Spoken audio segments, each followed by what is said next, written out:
now we're doing this book here, this cool old book, Women's and Mrs. Garment Design. It's got all these really cool designs for sleeves in it. So I've chosen this one here, and it says illustration shows cap with crescent shaped section at the top. So this here has been turned into this here, which is pretty cool.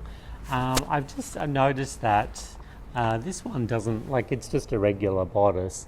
It doesn't have any shoulder pad in there, so it does tend to go down and then out from that point, which is still pretty cool. But if you had a shoulder pad in there, that shoulder pad would straighten up this shoulder, and then it would come out from there, so it would be even more square across the length of the shoulder.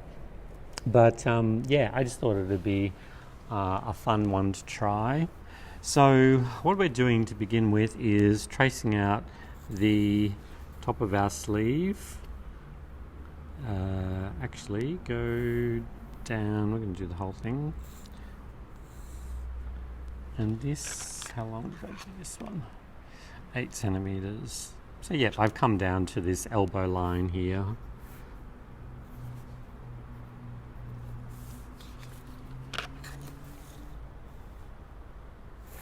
So it's probably not a very flattering sleeve length, so you could go shorter, or you could make it into a long sleeve as well, because this below the underarm, the sleeve doesn't really change anyway. So what we're doing now is we're going to just go from the top of the sleeve here down to a point, 5 centimeters half scale, 10 centimeters full scale. And the same on the other side. So 5 centimeters down half scale to this point here. Okay, and then we're going to go down 5 centimeters from the top, which is 2.5 half scale.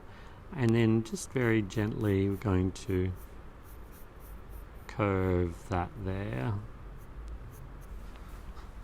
And then once we've curved it, we're dividing this into 3.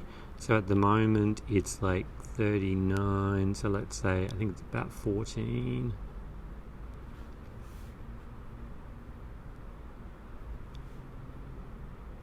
So it doesn't have to be exactly right here, but yeah, just try and get it, pretty much a third between that length there. And then once we've got those points, we then need to square it up. So probably you can't see it on the video, but if you put these lines here on that center grain line and go up from this point here,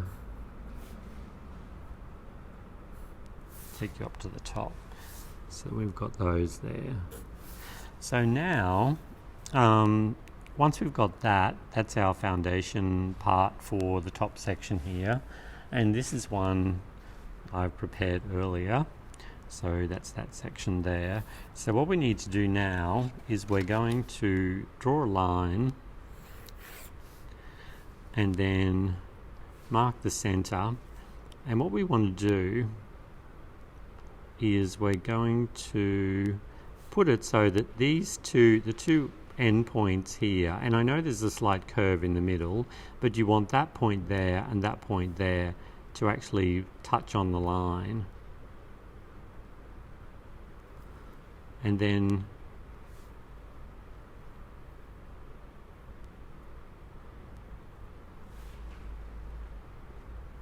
you mark the other side of it. And so then when you've done that one section, so you end up with that.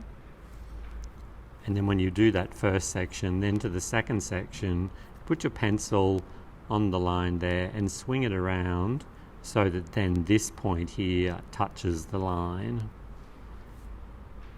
and then you draw across the bottom here. Okay, so you've got now those two lines there. Oops. If it wiggles out of the way, just line it back up again. Again, this point here, and I'm swinging this around until this end here touches the line. And then put a little mark there. and you can see it's making these little gaps. So we're getting a straight line at the top, and the little gaps here, which we'll use shortly to help create the bottom section. So we go back to the center again, and then we spin that around until the end of this next one lines up with the line, and then we draw in that section, and then spin this around. So again, this one touches the line,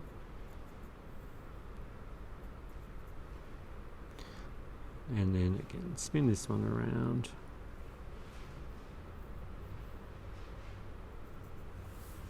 Okay, so we end up with that. And what this is here, this line here, this edge is this line here. So you've got the cap section, so this edge goes straight. So rather, like, previously, the sleeve head would have been like this, but because we've opened up that bottom section, it actually goes from being a shape this way to a shape the other way. So you really have to keep it in mind when you get to this new pattern piece, that this piece here, this edge here, is the one that goes onto the armhole, because originally it was the more curved one and the straighter one sewed onto the sleeve, but now it's the other way because we're adding in all this extra fullness to create this, this bit here over the top. So the straight line is the head of the sleeve. Yeah, exactly. So this is, even if you want to write sleeve head on there as a reference. So what we need to do now is we need to measure each of these little gaps here. So this one is 4, this is 7, and this is half scale, of course. This, full scale will be double. Exactly. So just bear that in mind. Yeah, so don't, and I mean, you shouldn't really be copying these measurements anyway. You should be, you should literally be measuring the pattern that you're making, and they're the measurements that you use. So, even though you can see these measurements, you shouldn't take it that these are the measurements that you use. So then what we do is we get this bottom section of the sleeve. So we need to cut this out, and then when we put this here, you can see this is the one. So we got each of these points here, and then we take them down. So the middle one is the center one, and then this sleeve that I've done previously is a little bit shorter than the one that I've done just now, but that's neither here nor there. And then I've measured 0.5 centimeter, so I've drawn lines. The middle ones are just the grain line, out 0.5, out 0.5, and back to both of these here, and then the same the other way, and drawn those lines up there. And the reason that I've written these numbers here is because that's how much we need to open each of these little sections. So is that a centimetre, sorry, not 0.5 down the bottom there? A centimetre full scale. You could centimetre full scale. A centimetre full, so these are each a centimetre full scale, half centimetre half scale. And they could, I'm not sure, I think I was just following what was in the book, but these lines could actually probably be straight lines as well, like parallel to the grain line. But I think I just decided that this was the way to go. So to then create, because what we need at the moment, this line here is all of these measurements bigger than this line here. So now we have to slash this to open it up so that this line is the same length as this line here, so that when we sew them together, they're the same length, and there's no easing or no gathers or anything in there. Although there could be further down the line, this could actually be gathered onto this little shoulder piece, which might be really cool, but that's for a later date. So just to do this, we measure the center, and this one is 12, so we need to, well actually I had 11 there, so this was 12, the previous one. So we want to just open this up 12, but we're going to do it, because we want it even on both sides, we're going to make it 6 on one side and 6 on the other side. So you put it down the bottom there and you swing it around until this line here adds, it lines up with your 6mm line, and then you go down to the next one, okay, and then across to the next one here. And then from this point here, we need to open this amount up 8mm. So we swing that out 8mm, go to our next one here. This one's 5mm that we're adding in. And then that takes us to the armhole.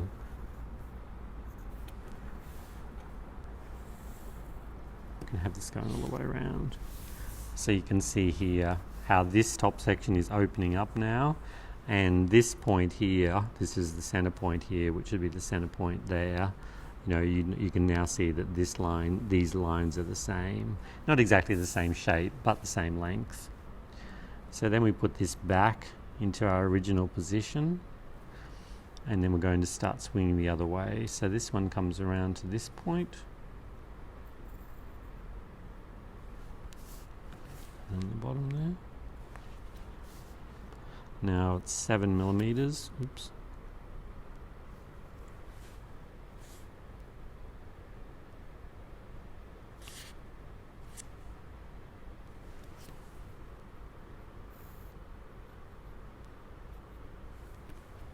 And this one's 4mm.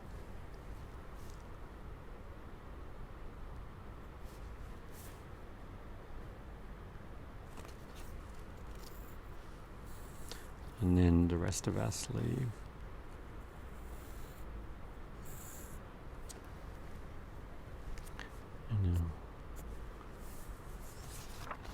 Okay, so that's our new sleeve shape.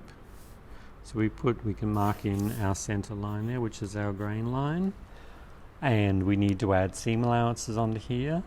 And this is the one that I did previously. So this one has the seam allowances added on. And you can also see I've actually drawn these from the amount that we've added in here back to nothing at the hem. So the hem stayed the same length, just that the top has opened up. And so now the length here of this edge here is now the same length as this.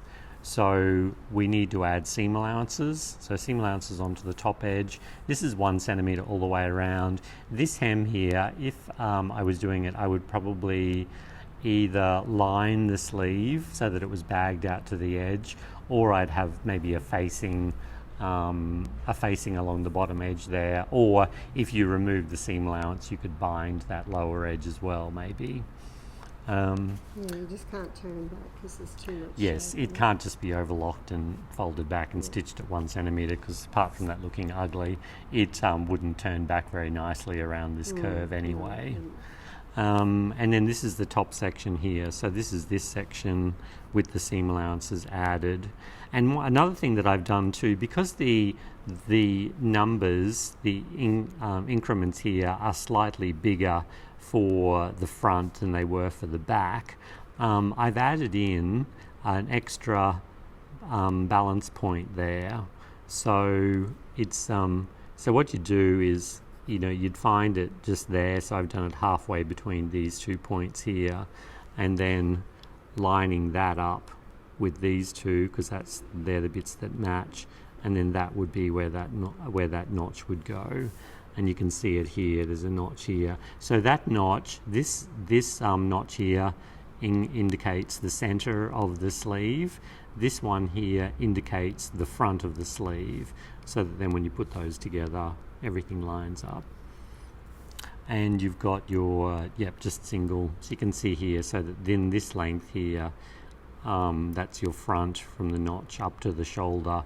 That is this length here. So from here up to the shoulder there. Oh, actually no, on the front. So from here, down to that line there where that joins on. Okay, so there are our pieces. Is that all making sense, Libby? Anything else? Yeah, no, that's good. Yeah, and what they say in the book too is they actually say this top section here should be interfaced. What I've done with this one is that I've actually just put 2 layers of the fabric. So it could be interfaced as well, which I think would be nice. Like the thing, because it's quite solid too, like you could have embroidery on there or something, and I do think it would be fun to, you know, to open this edge up here. So in which case that would be, you know, like this edge here, if you split down there again and open that up some more and then gathered along that top section there, you know, that might be pretty cool, having gathers coming out of there. So yeah, that's just another variation on a sleeve. But there's lots of, like, these in these older pattern making books, there's lots of really interesting designs that are based on, you know, like just the basic shirt blocks and stuff. So, you know, they're pretty easy. Well, once you get your head around them, they're pretty easy to execute.